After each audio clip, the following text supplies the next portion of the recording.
పరమ తండ్రి, మీ ఘనమైన నామాన్ని బట్టి స్తోత్రాలు చెల్లించుకుంటూ ఉన్నాం. మా ప్రభువు మా స్థానములో మరణించినందున మేము నిత్యమైన స్వాస్థ్యము పొంది ఉన్నామని, ఆ స్వాస్థ్యమును బట్టి మేము జీవించడానికే ఆయన మరణించారు.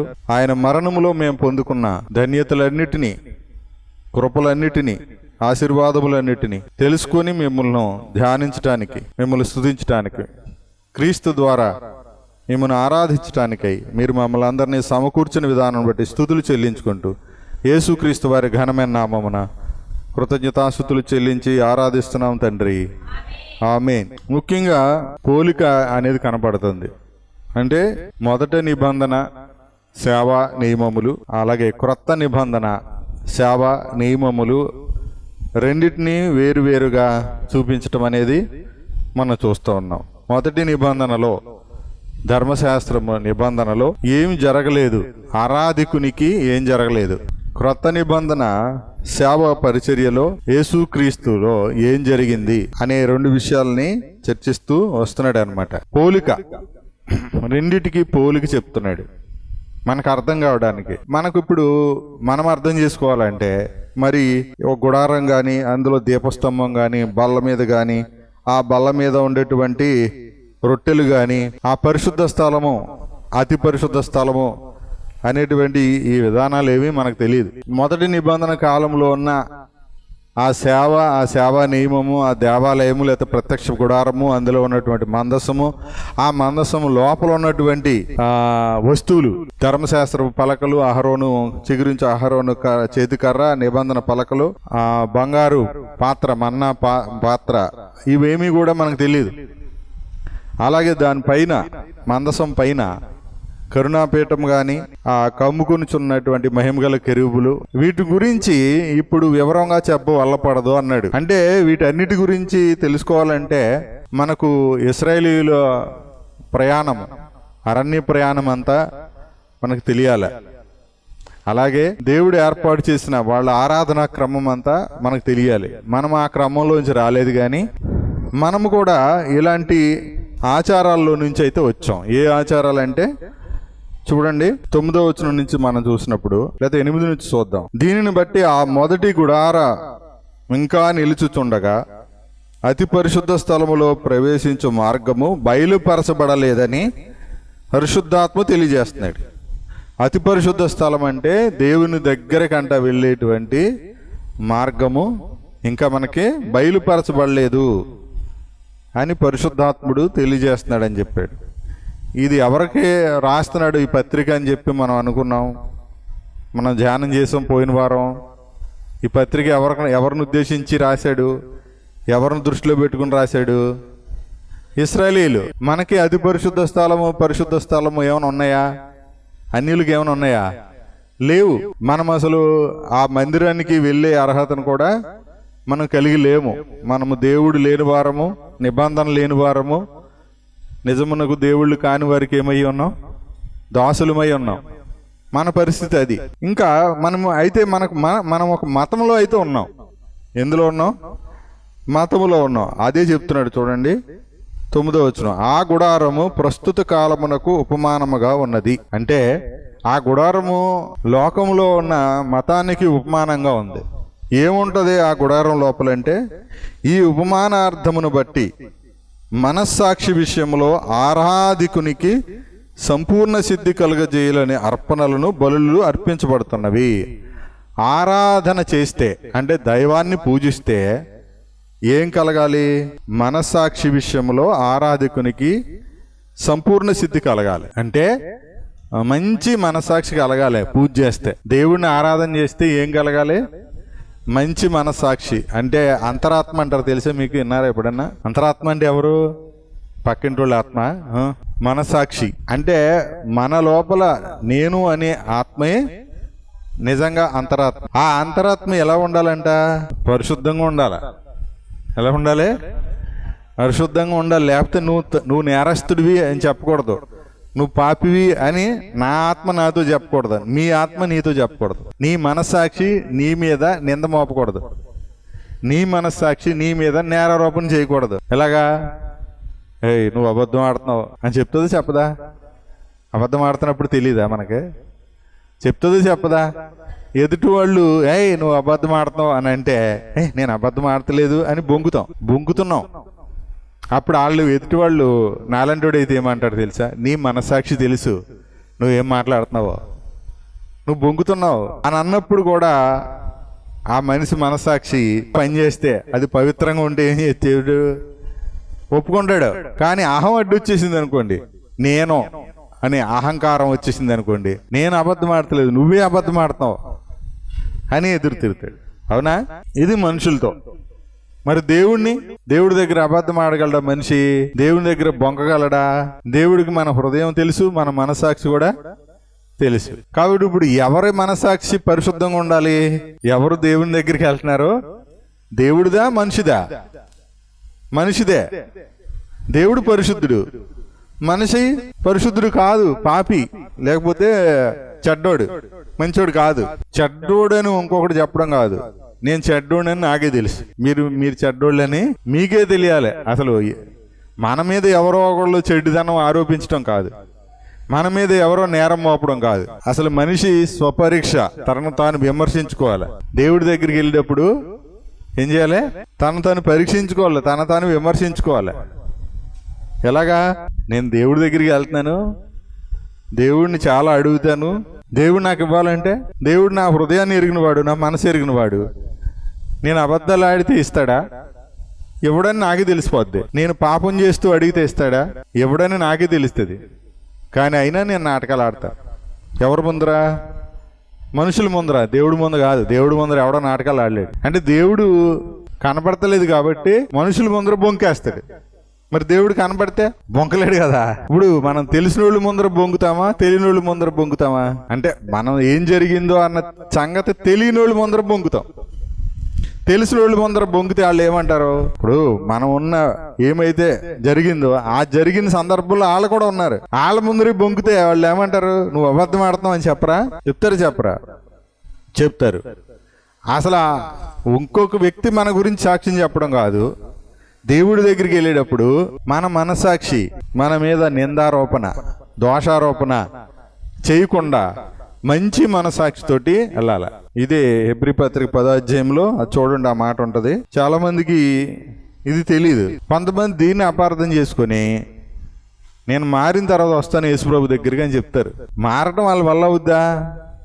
అవదు. కొంతమంది మనసాక్షి వాత వేయబడిన మనసాక్షి అయిపోద్ది. అంటే ఏంటి? ఎన్నిసార్లు దెబ్బలు తగిలినా మళ్ళీ పడిపోతారు. 10వ అధ్యాయము 21 నుంచి చదువుదాం, అప్పుడు అర్థమవుద్ది. దేవుని ఇంటి పైన మనకు గొప్ప యాజకుడు ఉన్నాడు కనుక అన్నాడు. అంటే ఇక్కడ దేవుని ఇంటికి వెళ్ళేటప్పుడు మధ్యవర్తి ఉన్నాడు. ఆయన ఎవరు? యాజకుడు, గొప్ప యాజకుడు, మంచి పూజారి. మన భాషలో ఎలాంటి పూజారి? లంచం అడిగేవాడా, మనకిచ్చేవాడా? ఈ పూజారి కానుకలు ప్లేట్ పట్టుకోడు, డబ్బులు వేసే, నువ్వు తెచ్చినవన్నీ ఈ ప్లేట్లు వేసే, ఈ పల్లెలు వేసే అని చెప్పి పట్టుకునే పూజారి కాదు. మన కొరకు తన రక్తాన్ని మన పక్షాన తండ్రికి అర్పించినటువంటి వాడు. మనం చేయవలసిన పుణ్యకార్యాన్ని ఆయనే చేశాడు. ఇప్పుడు ఈయన గొప్ప యాజకుడే కాదా? గొప్ప యాజకుడే కాదు, మనకు సరిపోయిన వాడు. ఏంటి? మనకు సరిపోయిన వాడు. కాబట్టి 22 గనుకను ఉన్న యాజకుడు ఎలాంటి వాడు అంటే గొప్ప యాజకుడు కాబట్టి, నిరంతరము ఉన్నవాడు కాబట్టి, ఇది జీవము గలది కాబట్టి, నూతనమైనది కాబట్టి. 20వ వచనంలో ఏమన్నాడు చూడండి, ఆయన శరీరము అను తెర అన్నాడు. ఆయన శరీరము అను తెర ద్వారా ఏర్పరచబడినదైన మార్గమున ఆయన రక్తం వలన పరిశుద్ధ స్థలమందు ప్రవేశించుటకు మనకు ధైర్యము కలిగి ఉన్నది గనుక అన్నాడు. ఇప్పుడు ఎందుకు ఆ తెరని దేంతో పోలుస్తున్నాడు? యేసు ప్రభు శరీరంతో పోలుస్తున్నాడు. ఇప్పుడు అతి పరిశుద్ధ స్థలానికి మధ్యలో ఏముంది? తెర ఉంది. మీకు బాగా అర్థం అవ్వాలంటే మనం ఒక గుడికి వెళ్ళాం అనుకోండి, మన ఊళ్ళో మనుషులందరూ మొక్కుకోవడానికి ఒక ఉంటుంది ఆవరణం, అంటే గుడి లోపల దాన్ని ఏమంటారు, మందిర ఆవరణం లోపల, మందిరం లోపల, గుడి లోపల పూజారి గారు పరిచర్య చేసేది మధ్యలో ఒకటి ఉంటుంది, అదే గర్భగుడిలో, అది గర్భగుడి అంటారు. చూసారా ఈ ప్లేసులు కనబడతాయా? ముఖ్యంగా 2 ప్లేసులు. దేవుని విగ్రహం ఉండే ఒక ప్లేసు, దాని ముందర పూజారి గారు నుంచుంటాడు. దానికి మధ్యలో ఏముంటుంది, ఒక గుమ్మం ఉంటుందా ఉండదా, ఒక తలుపు ఉంటుందా ఉండదా, ఒక తెర కూడా ఉంటుంది కొన్ని చోట్ల. పూజ అయిపోయి అందరూ భక్తులందరూ వెళ్ళిపోయాక ఏం చేస్తాడు, తలుపులు మూస్తే దేవుడికి చెమటెట్టేద్దని తెర మూస్తాడు. ఎందుకంటే కిటికీలు ఉండవు. దేనికి తెలుసా మీకు? దేవుడికి వెనకాల కిటికీలు ఉంటాయా? ఉంటే చిన్న బెజ్జం ఉంటుంది అంతే.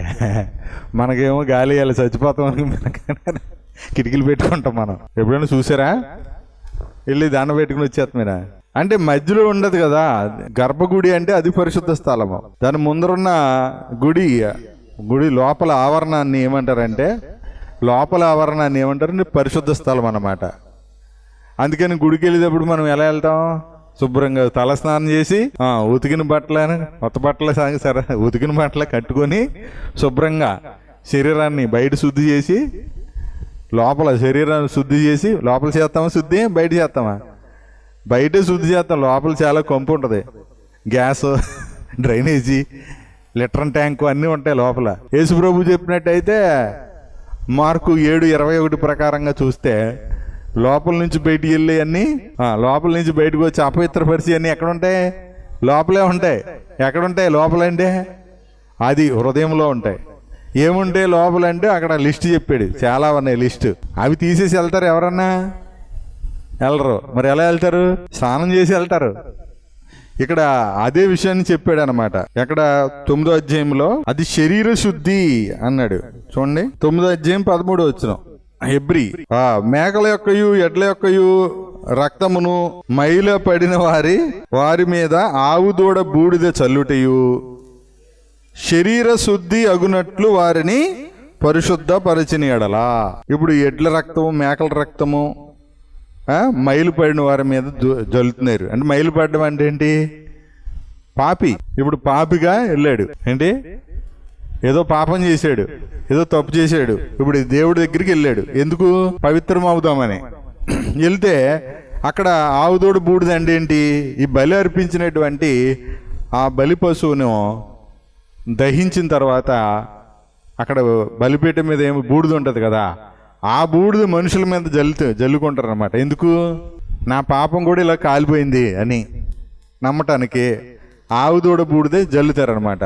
మనవాళ్ళు కూడా ఏం చేస్తారు, మనిషి చనిపోయారు కాల్చారనుకో, కాల్చిన తర్వాత ఆ బూడిద తీసుకెళ్ళి ఏం చేస్తారు, నదుల్లో కలుగుతారు. అవునా? అంటే అర్థం ఏంటి?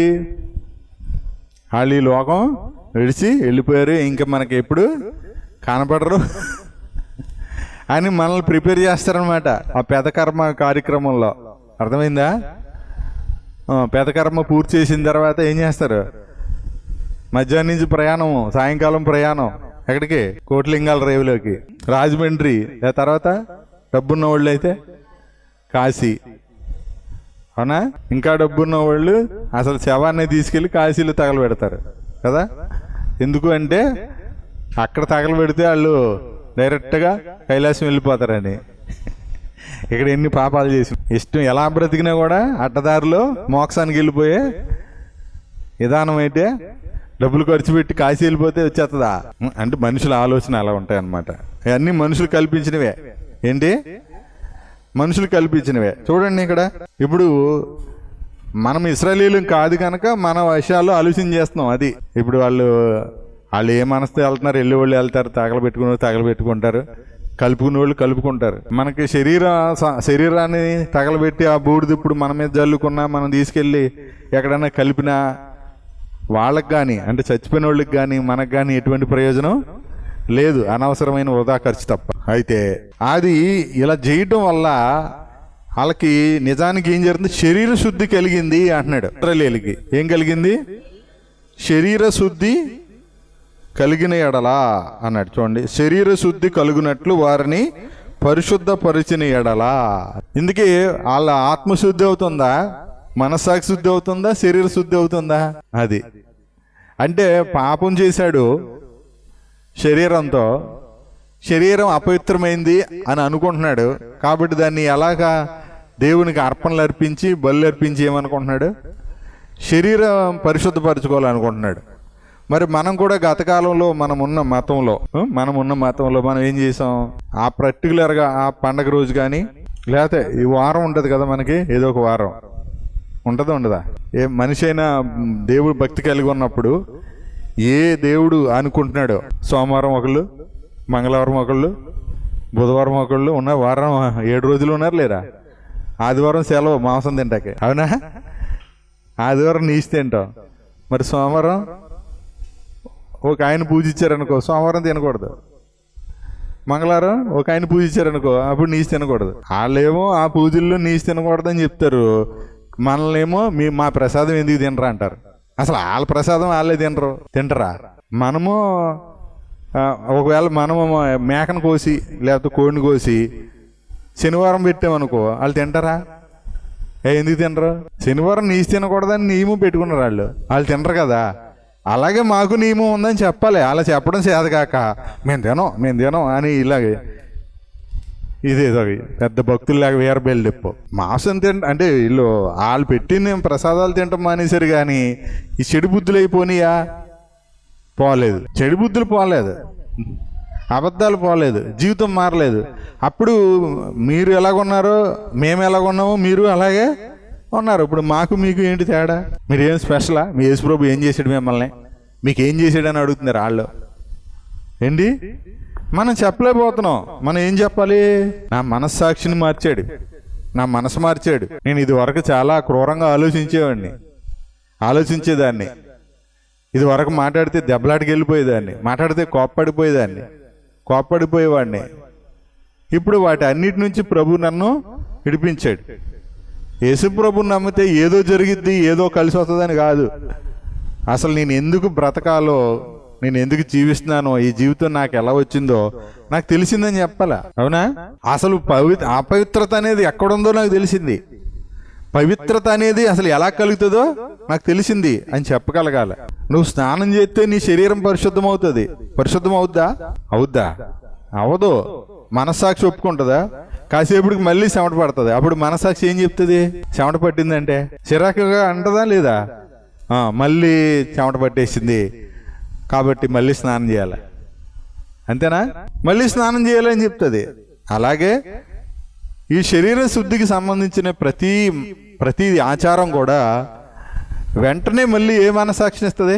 నువ్వు పాపివి అని మనసాక్షి ఇస్తుంది. ఇప్పుడు మళ్ళీ దేవుడి దగ్గరికి వెళ్ళాలంటే మళ్ళీ అర్పణ తీసుకుని వెళ్ళాలి. ఏంటి? మళ్ళీ బహుమానం తీసుకుని వెళ్ళాలి, దేవుడికి లంచం తీసుకుని వెళ్ళాలి. మన భాషలో చెప్పాలంటే ఏదో ఒకటి పట్టుకుని వెళ్ళాలి. మళ్ళీ స్నానం చేయాలి, మళ్ళీ ఏదో ఒకటి పట్టుకుని వెళ్ళేటప్పుడు ప్రతిసారి స్నానం చేయాలి. స్నానం చేయకుండా వెళ్ళామనుకోండి, అదిగో స్నానం చేయలేకుండా వెళ్ళాను, ఎవడో గుద్దేశాడు, నాకు దెబ్బ తగిలేసింది. ఈసారి ఎప్పుడైనా వెళ్తే ఎలాగెళ్ళాలి? స్నానం చేయకుండా వెళ్ళకూడదు. మామూలు స్నానం చేసి వెళ్ళే, తల స్నానం చేయలేదు, కాలు జారి పడ్డాం అక్కడ. అదిగో తలకు స్నానం చేయలేదు అంటే తల శుద్ధి అవ్వలేదు, అందుకని కాలు జారి పడ్డాం. ఇలాంటి మనసాక్షి వస్తుందా రాదా? వస్తుంది. అందుకని శరీర శుద్ధి అనేది ఇక్కడ మరి మనుషుల్లో ఏర్పరచబడిన ప్రధాన యాజకుడు అనుకోండి చెప్పాడు చూడండి, తన కొరకు అన్నాడు. ఏంటి? 7వ వచనం చూడండి.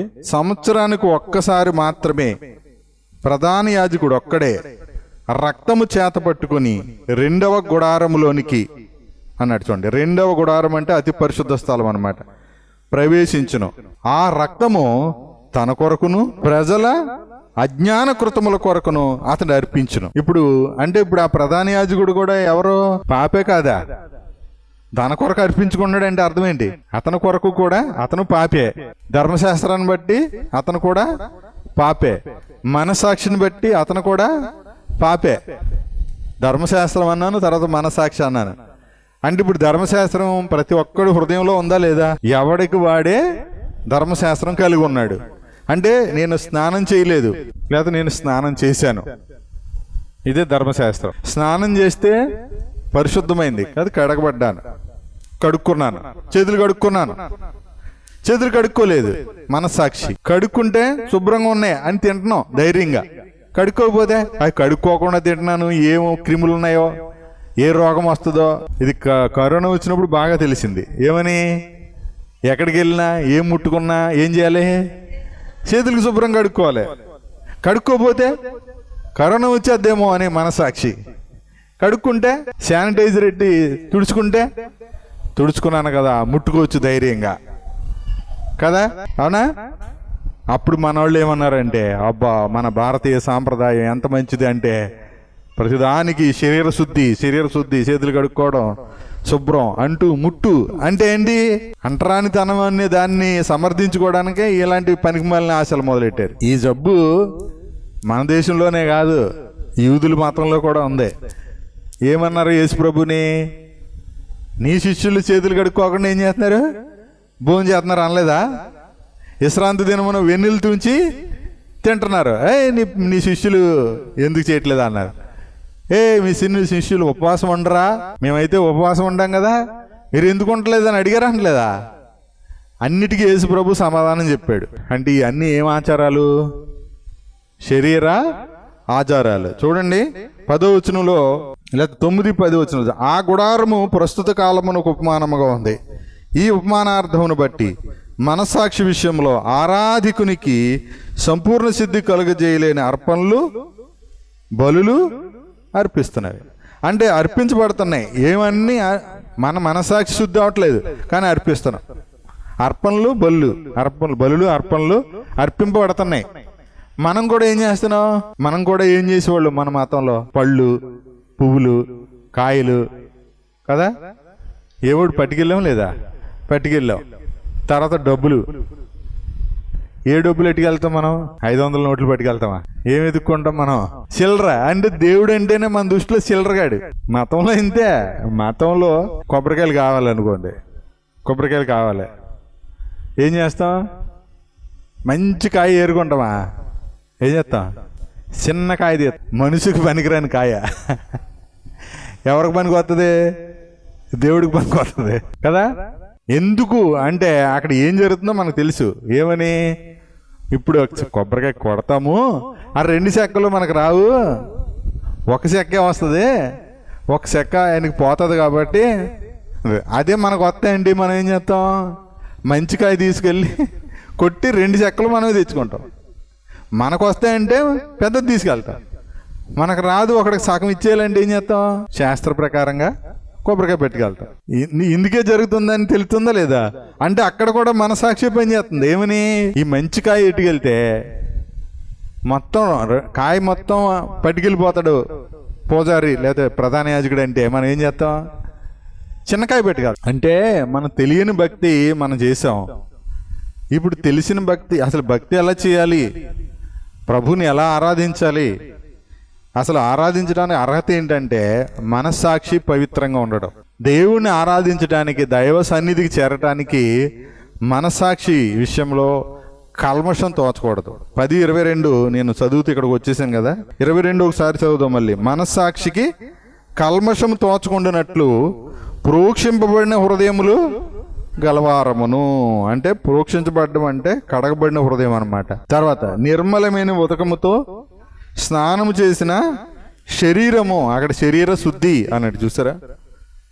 శరీరములు గలవారమై ఉండి విశ్వాస విషయంలో సంపూర్ణ నిశ్చయిత కలిగి యథార్థమైన హృదయముతో మనము దేవుని సన్నిధానము చేరేదు. అంటే దేవుని సన్నిధానానికి చేరటానికి మధ్యలో ఎవరున్నారు? ప్రధాన యాజకుడు ఉన్నాడు. గొప్ప ప్రధాన యాజకుడు మనకు మంచి మనసాక్షిని ఇస్తాడా? ఆ ప్రధాన యాజకుడు మనకు మంచి మనసాక్షి ఇస్తాడా? ఆ ప్రధాన యాజకుడు ఇవ్వలేడు, ఆ పూజారి ఇవ్వలేడు. కాబట్టి పూజారికి వెళ్ళిపోద్దని మనం ఏం చేస్తాం? ఒకవేళ పెద్ద అట్టిపళ్ళు గెల తెచ్చామనుకో, ఓ 10 గెలలు తెచ్చామనుకో, అందులో చిన్న గెల ఎరుకుని వెళ్తాం. ఎందుకు? ఇచ్చేసేది కదా అక్కడ. తర్వాత ఒక గెల కోసామనుకోండి, లాస్ట్లో చిన్న అస్తం చిన్నది ఉంచాలి. ఎందుకు? అసలు మామూలుగా అయితే 5 తీసేయాలి, కానీ ఏం చేస్తారు? మనమేమో పెద్ద తీసేసుకొని చిన్న అస్తం. ఎందుకంటే అక్కడ పూర్తిగా ఇచ్చేయాలి కాబట్టి. మళ్ళీ మనకే వచ్చేదైతే ఇప్పుడు కొంతమంది ట్రెండ్ మార్చారనమాట, ఇలా అంటున్నామని. ఏమని? బాగా కనిపించాలి. ఎవరికి? డబ్బు పెరిగింది. ఇంతకుముందు కరువులు అలా ఉండేవారు, డబ్బులు తక్కువైనప్పుడు అలాగ ఉండేవారు. ఇప్పుడు మారింది అనమాట. ఎలాగా? ప్రజలందరికీ కనిపించాలి, అబ్బా ఈయన పెద్ద పెద్ద పెద్ద అట్టుపళ్ళు తెచ్చాడు. చిన్న చిన్న కొబ్బరికాయలు కాదు, పెద్ద పెద్ద కొబ్బరికాయలు ఎక్కడయో ఇంతంత కాయలు ఇంతంత చెక్కలు వచ్చినాయి ఏకంగా అని చెప్పుకోవాలి కదా. పట్టు చీర తెచ్చాడు అమ్మవారికి, అవునా? మొన్న ఒక ఆయన చెప్పాను కదా, 10 కేజీలు బంగారం వేసుకుని వచ్చాడు గుడికి వెళ్ళాడని. అలాగనమాట. అంటే ఏంటి? ఎవరు కనబడాలి? మనుషులకి. ఇప్పుడు చేసేవన్నీ మన ఇంటి దగ్గర పూజ పెట్టుకున్నాం అనుకో, డెకరేషన్ ఇదంతా దేనికి? ఎవరు కనబడాలి? మనుషులు కనబడాలి. దేవుడికి డెకరేషనే, మనకి డెకరేషనే. మనకేమో కొత్త బట్టలు డెకరేషన్, దేవుడికేమో పువ్వులు అలంకరణ డెకరేషన్. అంటే దేవుడికి మహిమ లేదు, మనమే ఆయన ఏం చేయాలి? మహిమపరచాలి. అలాగా లైట్లు ఎట్టి అవన్నీ పెట్టి అలంకరించి. నేను దారిలో వస్తున్నప్పుడు చూస్తూ ఉంటాను, అలంపురంలో ఒక చోట పెడతారండి. ఎలా ఉంటుందంటే అది చూస్తే పెద్ద లైటింగ్ విభత్సంగా, అసలు ఏంట్రా బాబు ఇది అనిపిస్తుంది అనమాట. నైట్ అయ్యేటప్పటికి ఆ లైటింగ్ గోల్డ్ బంగారం, అంటే పరలోకం ఇలాగ ఉంటుందేమో, ఈ రంగులోనే ఉంటుందేమో, ఇలాగ ఉంటుందేమో అనిపించేలాగా ఉంటుంది అనమాట ఆ లైటింగ్.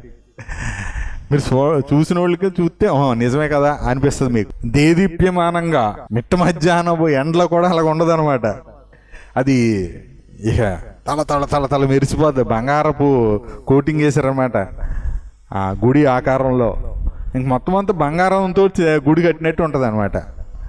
అది కనపడడానికి వాళ్ళు లైట్లు, చాలా లైట్లు పెట్టారు దానికి. అది చూస్తుంటే ఇంకా అది ఎలా ఉంటుంది? యాహా ఓహో అనిపిస్తుంది. ఇక ఆ దేవుడు అలంకరణ అయితే ఆ మెరుపులు, ముత్యాలు లాంటి మెరుపులుగా ఉంటాయి. ఈ లైటింగ్ ఫుల్గా పెట్టేటప్పటికి దగ దగ దగ దగ మెరిసిపోతూ ఉంటుంది అన్నమాట. అంటే ఏం చెప్తున్నానంటే, మనిషి దేవుణ్ణి కూడా తనకిష్టమైనట్టుగా రూపంలో ఊహించుకొని అలంకరించుకొని, ఓహో ఇదే దేవుడు అనే విధంగా. అందుకనే ఊరేగించేటప్పుడు కూడా చూడండి, మనుషులకి బాగా కనపడాలి అందంగానేనా, వెరైటీగా ఉండాలనేనా, విచిత్రమైన అలంకరణతో వాహనాలను అలంకరించి దేవుడిని దాని మీద ఏం చేస్తారు? తీసుకెళ్తారు. ఇవన్నీ ఆచారాలు అని చెప్పాడు. ఆచారాలు, శరీర సంబంధమైనటువంటి ప్రక్షాళనలు. లేకపోతే అసలు బైబిల్ ఏమంటదంటే అది వేషధారణ, జీవపు డంబం. అంటే ఇవన్నీ చేయటం వల్ల మనిషికి తనకిష్టమైనట్టుగా ఊహించుకుంటున్నాడా, చేస్తున్నాడా? దేవుడు చెప్పింది చేస్తున్నాడా? దీని మూలంగా అతని లోపల ఉన్న చెడుతనం పోతుందా? పోవట్లేదు.